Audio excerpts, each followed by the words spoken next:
Hey guys, Scream Fan 1990 here with another video for you guys. I wanted to do an unboxing video, one that just came today. A guy from Los Angeles shipped this out to me. I was able to do a trade deal on this particular box right here.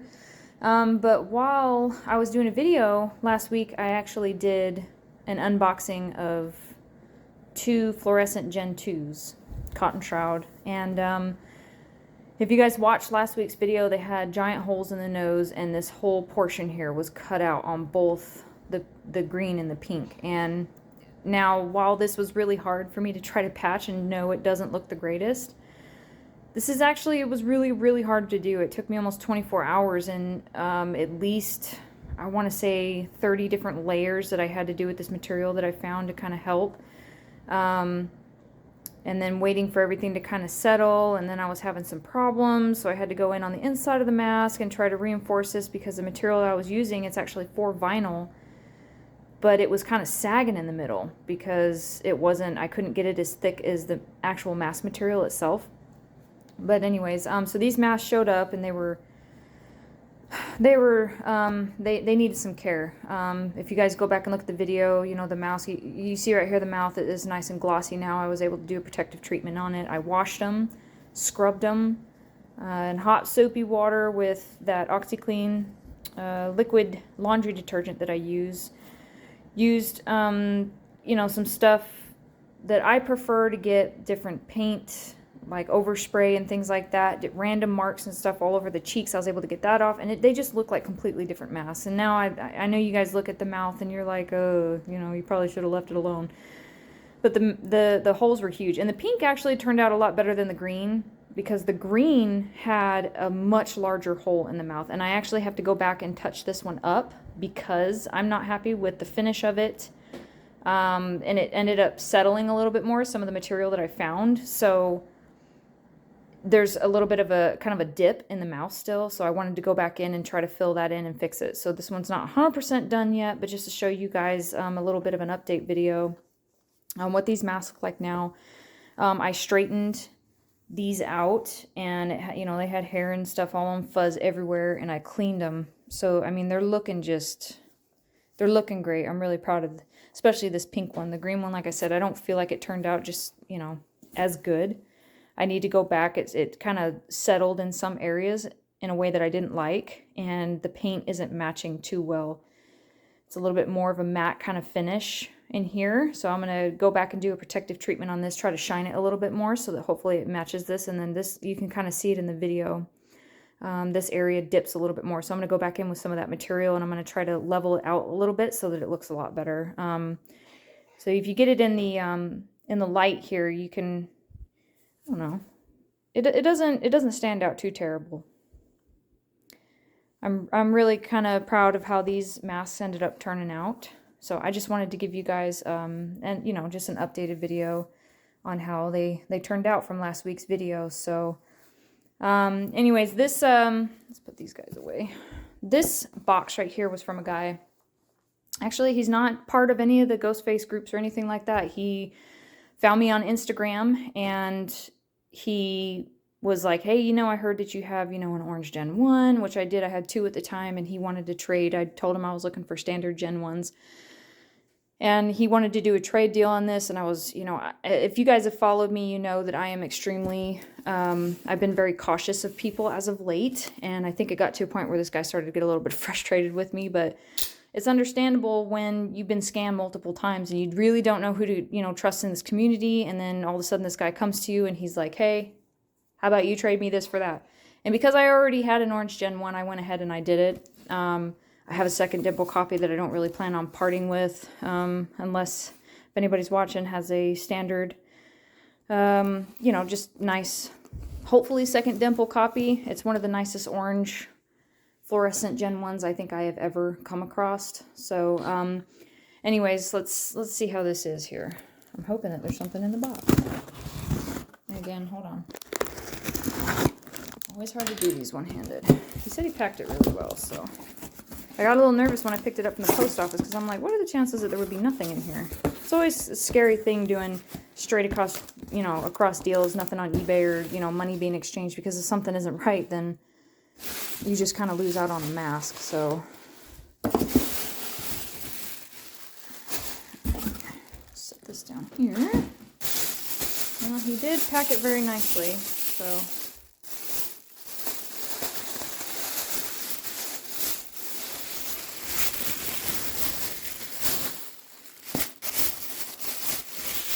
Multiple black bags. Okay, and this actually might spark a little bit of a debate. And people probably think that I'm crazy for trading for this particular mask, but it is all about personal preference. All right, so what we have here is, as you can see, it's a cotton shroud.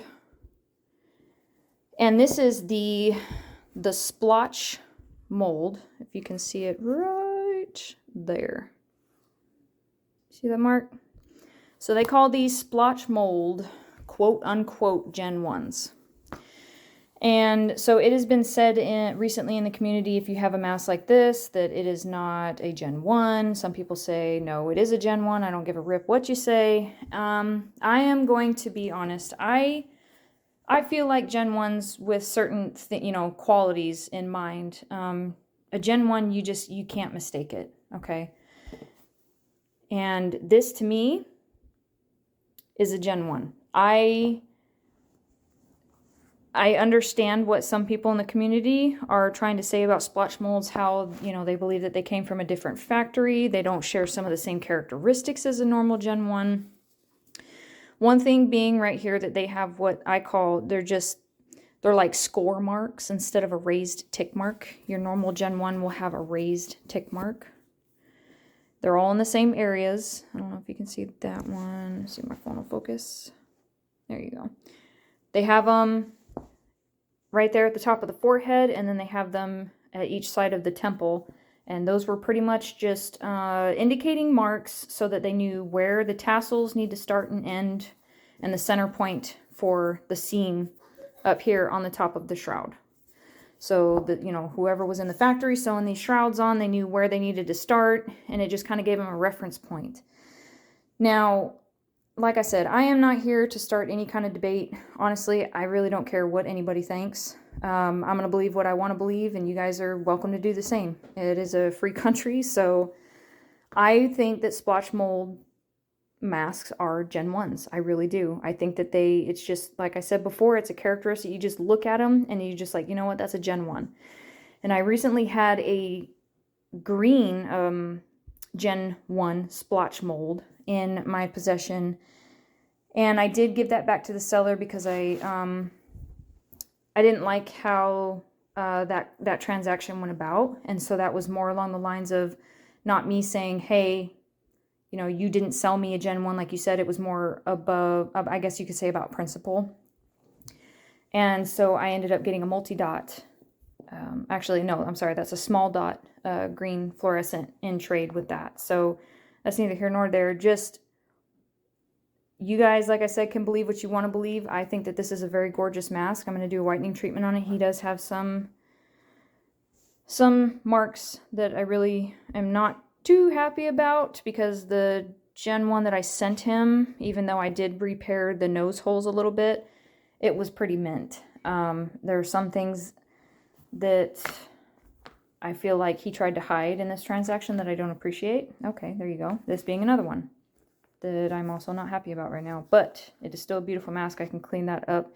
And I'm very thankful that this was in the mouth part, where the black paint is on the other side, because if anybody knows, this will stain through to the other side. It will break on through to the other side, okay? And so if you just get yourself some alcohol and take that out, just so that it doesn't seep or stain any further than it needs to. But yeah, again, this is something that they didn't tell me about. And this is part of my problem with a lot of people in the community anymore, and why I've kind of disappeared, is because I don't feel like people are truthful. They don't, and it's extremely frustrating. Like that guy, he got a really good deal, but it was only because I'm looking for more standards, and I really liked the nose on him. And it, honestly, if you guys follow Tim Wagstaff, this reminds me a lot of his. So anyways, I just wanted to show you guys this pretty cool little unboxing here. It's been a while since I've had a standard Gen 1 come into my collection. I've been dealing a lot with the fluorescents in a sense that probably the last 1, 2, 3, 4, 6 masks that I've gotten have been fluorescent, either Gen 1s or these two Gen 2s. So yeah, here they are in all their glory, and like I said, this will be fixed. But you know what? I'm pretty proud of how they turned out. If you would just look at them, they don't, and this is like, my light is right above me, and I even have natural light filtering in through the windows. You can't really tell, and they turned out so good. I'm so proud of these masks. So yeah, I will post pictures of this on my Instagram. If you guys want to, go ahead and give this video a thumbs up. If you don't, fine. I don't really care. I'm going to keep doing this stuff. This is what I enjoy. So yeah, give me a thumbs up if you liked it. Give me a follow on Instagram. That's screamfan_1990. I am always posting new content. I'm currently on the hunt for the elusive white shroud. Don't know that I'll ever come across it. And I'm just always looking for new stuff. I've been getting more into the Fun World div masks and whatnot. Yeah, I never showed a shot of his. Yeah, I've been getting into these Fun World div masks quite a bit. More so than the other things, just because I've collected a lot of what I wanted to collect the past 2 years. So I really have an appreciation for these older masks, and they just mean a lot to me. So anyways, I hope you guys enjoyed this video. Give me a thumbs up if you want to, and you know, give me a follow down there, screamfan_1990 on Instagram. And until the next video, you guys, we'll talk to you later.